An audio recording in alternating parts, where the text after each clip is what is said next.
This is In the Loop. I'm Christian Bryant. We're going to talk about some news, show you some of today's best stories from around the company, and have a little fun. And that is the most straightforward intro we've ever done. Tonight, now that several vaccines are in phase 3 trials, we ask who gets the vaccine first and how do we ensure equitable access, especially when it comes to communities hit hard by COVID. Plus, there's an increasing demand for Black storytelling and titles led by Black artists in the wake of protests for racial justice. We'll tell you what's being done to meet that demand. But first, here's what you need to know right now. The city of Louisville, Kentucky reached a multi-million-dollar settlement with the family of Breonna Taylor today. As part of this settlement, Louisville Metro government agrees to make several important policy changes. In addition to these policy changes, this settlement includes a payment to Breonna's estate of $12 million. As significant as today is, it's only the beginning of getting full justice for Breonna. We must not lose focus on what the real drive is. And with that being said, it's time to move forward with the criminal charges because she deserves that and much more. The settlement stems from a wrongful death lawsuit Taylor's family filed against the department after officers shot and killed Taylor during a no-knock warrant for a narcotics investigation. Her boyfriend, who was legally armed during the incident, believed the apartment was being broken into. He fired his gun, injuring an officer. Police shot back, killing Taylor. The deadly shooting fueled Black Lives Matter protests in Louisville and across the country. On her 27th birthday, several celebrities even took to social media asking for justice for Breonna Taylor. Today's settlement doesn't have anything to do with the grand jury investigation into the officers who responded or the possibility of criminal charges for those officers. The officer who shot 10 rounds into Taylor's apartment was fired back in June for violating the department's use of force policy. The other 2 responding officers have not been charged with anything. None of them were wearing body cameras. Members of the House Problem Solvers Caucus are trying to solve a really big problem, as the name of the caucus implies. The bipartisan group of 50 lawmakers got together to create a new relief deal that could bring Democrats and Republicans back to the table.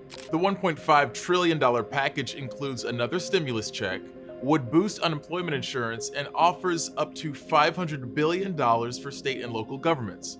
It also includes $130 billion for schools, $25 billion for mortgage and rental assistance, and $15 billion for the USPS. The price tag on that plan falls roughly between what Democrats in Congress and the White House had previously proposed. The bill is a last-ditch effort to get some pandemic economic relief passed before the November elections.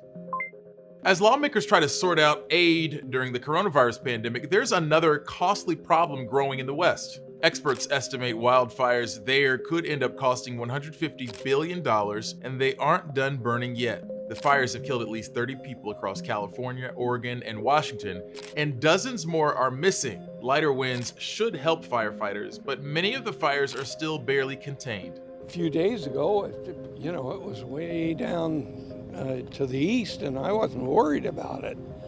And all of a sudden, it just came across without any wind. I couldn't believe it. The governor of California compared the air quality there to smoking 20 packs of cigarettes. Smoke is so thick it traveled across the country.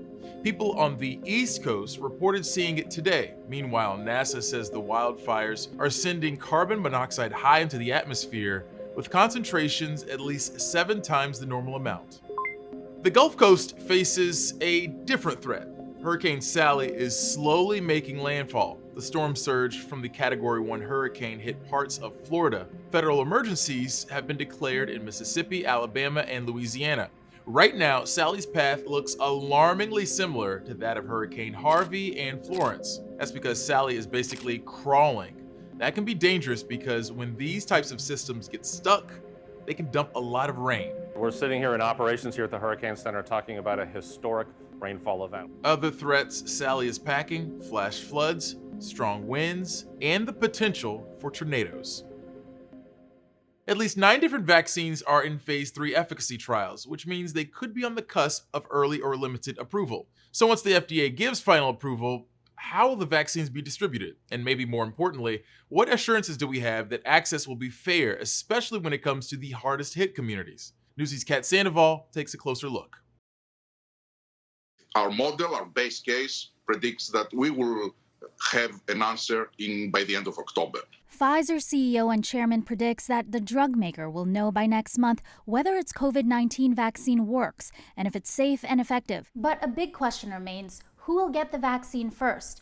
For this, we turn to Phyllis Arthur, who for 16 years have helped launch vaccines in the U.S. and internationally, which includes the first HPV vaccine, Gardasil. The decision on who will get the vaccine first is actually right now under very critical discussion within the CDC and its Advisory Committee on Immunization Practices, or known as the ACIP. The ACIP, the Advisory Committee on Immunization Practices, is currently exploring 4 proposed groups for early phase vaccination. Healthcare personnel, which includes people not directly involved in patient care, but are exposed, like office managers and cleaners, essential workers, those with high-risk medical conditions, and adults over 65. The ACIP will finalize their decision based on the vaccine study. Because COVID-19 has disproportionately impacted Black, Latinx, and Native American communities,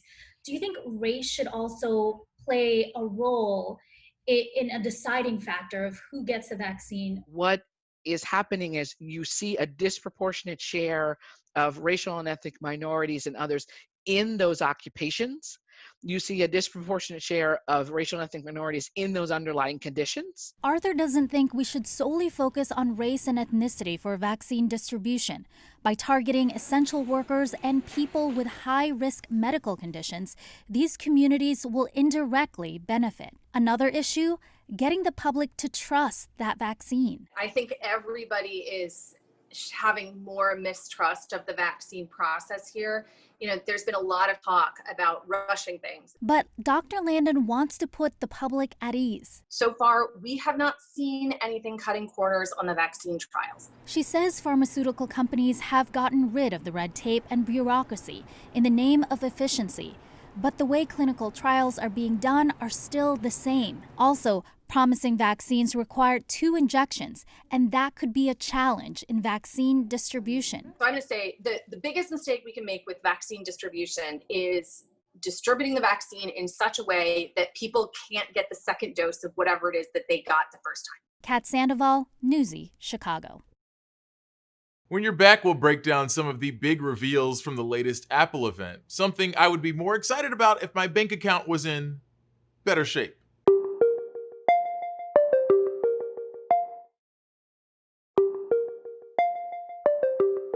In this world, nothing can be certain except for death, taxes, and a few Apple events per year that make us go, ooh. Here's what's trending. During Apple's virtual event titled Time Flies, the company delivered product updates industry insiders have been speculating over for months. This is the new Apple Watch Series 6. Okay, that's a flex. Apple dropped 2 new watches, the Series 6 and the Apple Watch SE, which has all the essential features, a modern design, and it's more affordable. The company also rolled out the 8th generation iPad and an all-new iPad Air with camera and audio upgrades, a new integrated Touch ID sensor in the top button, and a powerful A14 Bionic chip. No new phones just yet, but knowing Apple, they'll be sure to make an announcement as soon as you get your little Christmas money together. The trailer for The Mandalorian Season 2 just dropped, y'all, and after watching, we can safely say that yes, this is the way. You know this is no place for a child. Wherever I go, he goes.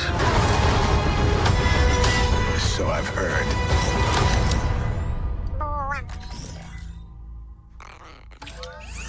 The first live-action Star Wars series is one of very few things Disney has brought us from that galaxy far, far away that everyone seems to generally like. And the trailer for Season 2 seems to give us more of what fans have asked for. It basically looks like an action-packed road trip movie with Mando and little baby Yoda, and we are here for it. And the new season drops on Disney Plus on October 30th. Is Paul Rudd ageless? Is a fun question for the internet, and it's the theme of a new PSA commissioned by New York Governor Andrew Cuomo. in which the 51-year-old actor urges his fellow youths to mask up. Because get this, apparently a lot of COVID is transmitted by us millennials. No cap. Nationwide surveys have shown that younger Americans are slightly less likely than older Americans to regularly wear a mask. And even though they're at a lower health risk, they can still carry the virus. Which is a reminder that, yeah, you really should wear one when you're out in public or around other people, whether you're old, young, or just young looking like Paul Rudd. Protests for racial justice and against police brutality have been a major part of this year. It's something we've highlighted on the show on a seemingly weekly basis. And because the focus has been on Black Americans, the demand has increased for Black storytelling and titles led by Black artists. Newsy's Casey Mendoza spoke to some experts about this demand and what audiences can gain from stories about the Black American experience.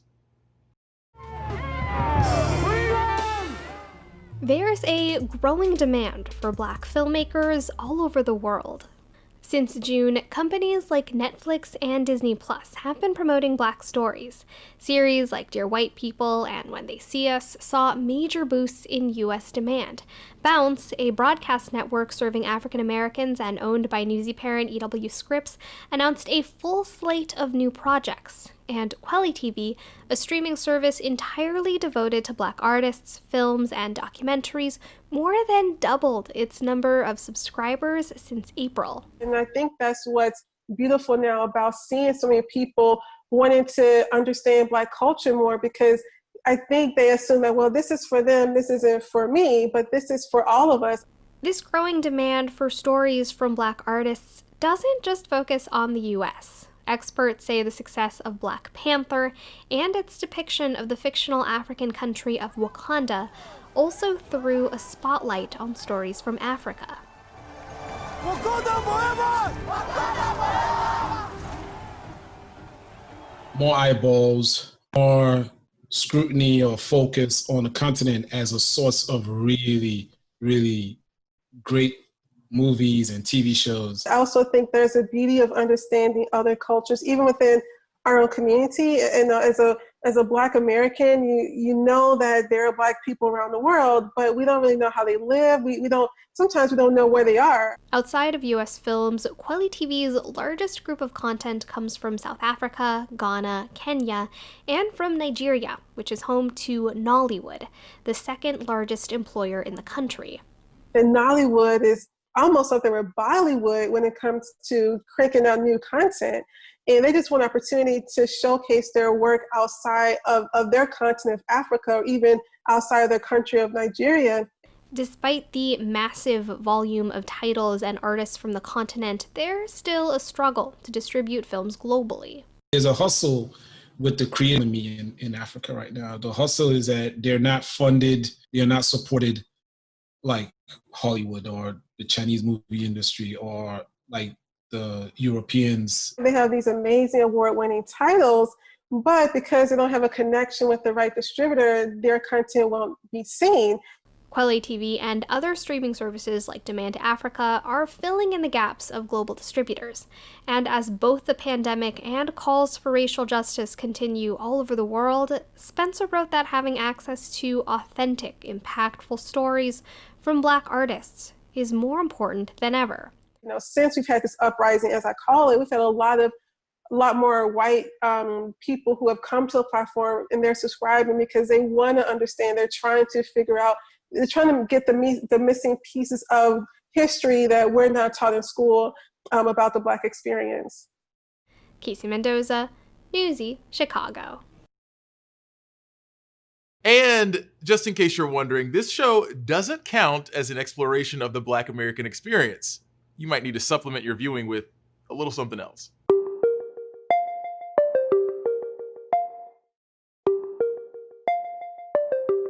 Football is back, and because we're in a pandemic, many of us are going to be watching games the same way you're watching this show right now, from home. Whether in-person fans are allowed in stadiums varies by state and team. As Newsy's Lindsay Thies explains, for the lucky few who will make it inside, COVID risks are even higher.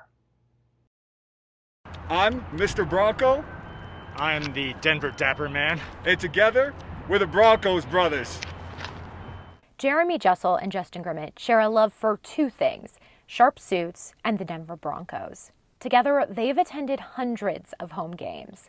But like many diehard fans, this year is different for them.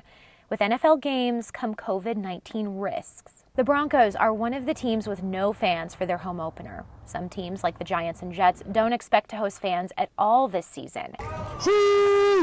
Others, like the Kansas City Chiefs, hosted tens of thousands of fans right away. You got to be loud. You got to be super, super loud. So we got to be 5 times as loud today with 5 times fewer fans, right? But the problem with that, Northwestern Medicine's Dr. Irfan Hafez says, is it's ideal for spreading the coronavirus. When shouting or speaking very loudly, or especially singing, there's definitely a lot of case reports that there is more aerosolization during those moments. So definitely the risk is a lot higher there. Doctors say fans cheering, getting up for a concession, or tailgating close to others is also risky. Fans should be looking at their community spread or case positivity rate. That's the percentage of all COVID-19 tests performed that are actually positive. Anything higher than 3 to 5% should be reason to stay at home and not travel, near or far, to a game. If your areas experience a higher numbers, you definitely don't want to be taking that risk of asymptomatic spread into a lower risk area. That certainly can introduce that issue into the area that you're traveling to. In Denver, the Bronco brothers aren't completely out of luck. Officials will adjust for a September 27th home game. Colorado Governor Jared Polis and team officials say some 5,700 paying fans can attend in pods of 175 people sitting in isolated sections of Empower Field at Mile High Stadium. When you look at where people enter, the restrooms they use, the concessions they use, it's like a number of different groups of 175 that are there. That would allow for the groups that do have a outbreak, the contact tracing and the notification of others in that group. That's a very small percentage of fans that are going to be allowed in. The level of excitement has just changed, and you've had to channel that energy in just a different way. So this season is strange for the Broncos brothers. They'll replace sitting in the stands with sitting in their living rooms for the next few weeks. But their spirit for their team has never been greater. We all come together for a few hours and we get to root for the home team, and we unite in orange. Yeah, what's difficult is things are just uncertain, and we're more divided than we've ever been. But we do love the Broncos, and we want to encourage everybody to support each other, even though these games don't look like they used to. Lindsay Thies, Newsy, Denver. If you're a fan of this show and want a chance to be a part of our live studio audience, hit us up on Twitter using the hashtag #NewsyInTheLoop. Okay, the first part of that is rubbish, but the hashtag is real.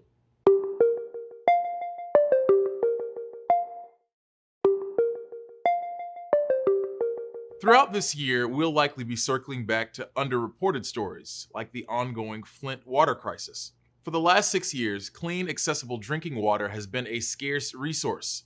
The head of the EPA says Flint's water is safe to drink, but residents there still rely on bottled water because they don't trust the city's water supply or the government for that matter. National reporter Chris Stewart shows us the continued impact of the water crisis and what that looks like during a pandemic.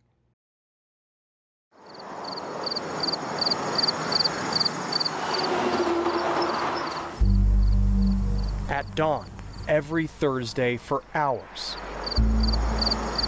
they wait. Inside these cars are people like Suzanne Bridges. I get up at 4 in the morning, I'm here by 4:30. A wait for what we can't live without. Water. Water is the main source in my home.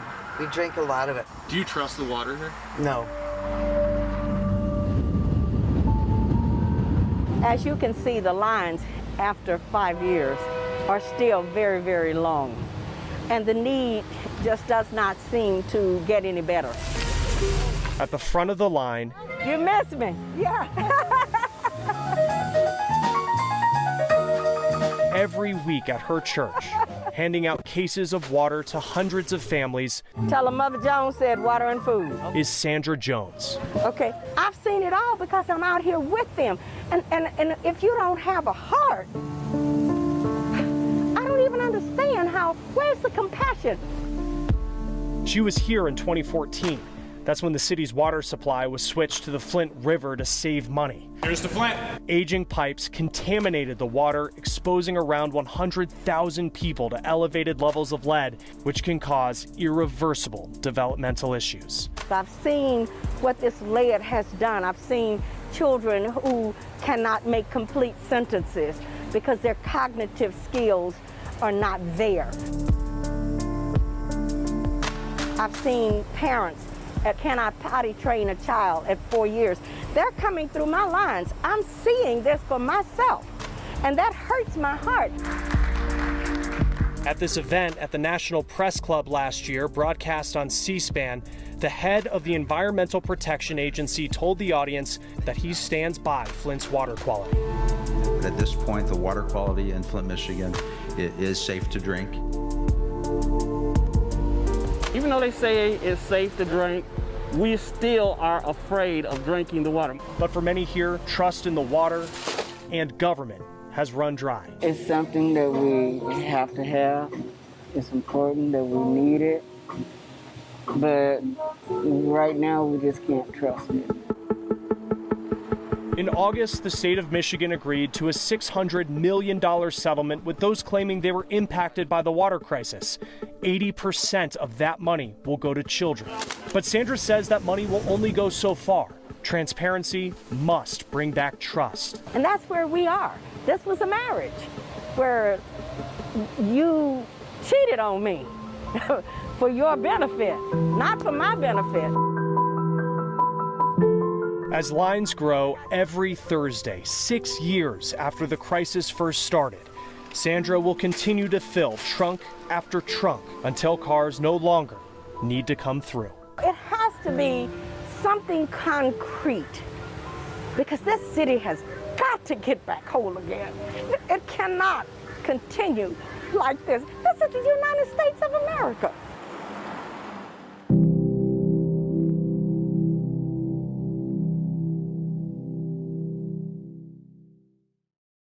That's it for us, gang. As always, thanks for spending a half hour with us. No refunds, though. We'll be back tomorrow for more In the Loop, same time, same place. Top stories from Newsy are headed your way right now.